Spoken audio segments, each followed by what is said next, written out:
Hello दोस्तों। ज़िंदगी में संख्याएं बहुत काम आती है, लेकिन असल में बहुत सी बार ऐसा होता है कि हमें संख्या क्या होती है वो ही नहीं पता होता है। तो आज मैं बता रहा हूँ कि संख्या क्या होती है। संख्या असल में ना एक ऐसा चिन्ह है, यानी कि ऐसा संकेत होती है जिससे किसी वस्तु की गणना की जाती है।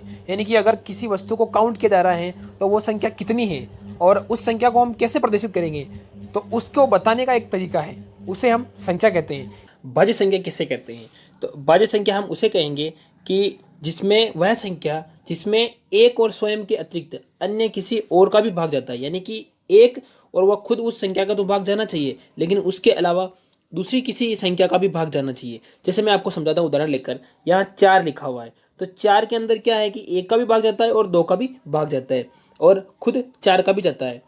तो इस प्रकार से दो अलग संख्या हो गई, एक का तो जाएगा ही और स्वयं संख्या का तो जाएगा ही उसमें, लेकिन अलग दूसरी संख्या का भी भाग जाना चाहिए, तो वह एक भाज्य संख्या हो जाएगी। दूसरा उदाहरण जैसे 8 लेके समझते हैं। 8 के अंदर एक का भाग जाता है और 8 खुद का भी भाग जाता है, लेकिन इसके अंदर 2 का भी भाग जाता है और 4 का भी भाग जाता है। तो इस प्रकार से यह एक भाज्य संख्या हो गई। तो अब आप समझ गए होंगे कि भाज्य संख्या किसे कहते हैं। हेलो दोस्तों, परिमेय संख्याएं और अपरिमेय संख्याएं, इनके बारे में हम अक्सर परिभाषाएं भूल जाते हैं। तो सबसे पहले परिमेय संख्या किसे कहते हैं? तो ऐसी संख्याएं जिन्हें हम p/q के रूप में लिख सकते हैं, यानी कि उसको p/q के रूप में लिखेंगे, लेकिन जहाँ पर q का मान 0 नहीं होना चाहिए। अगर 0 हो गया तो वो परिमेय संख्या नहीं होगी। तो सिंपल भाषा में समझे तो बट्टे वाली संख्याएं को हम परिमेय संख्याएं कहेंगे।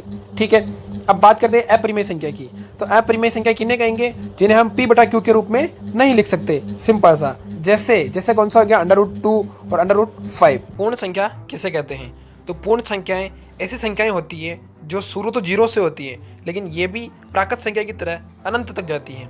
तो 0 से स्टार्ट होकर इनफाइनाइट यानी कि अनंत तक जाने वाली संख्याओं को हम पूर्ण संख्याएं कहेंगे।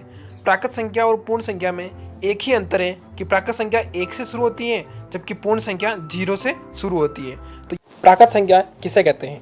प्राकृत संख्या की परिभाषा होती है कि ऐसी संख्याएं जो 1 से स्टार्ट होती हैं और अनंत तक जाती हैं। लेकिन सिंपल भाषा में समझेंगे हम, प्राकृत संख्या वे संख्याएं होती है जिनका प्रयोग हम गणना करने के लिए करते हैं, संख्याओं को गिनने के लिए करते हैं। लेकिन प्राकृत संख्याएं 1 से शुरू होती है और अनंत तक जाती हैं, इसी को हम प्राकृत संख्याएं कहते हैं। वीडियो पसंद आए तो वीडियो को लाइक करें, इस वीडियो को अपने दोस्तों के साथ शेयर करें और इसी प्रकार की और वीडियो देखने के लिए चैनल को सब्सक्राइब जरूर करें।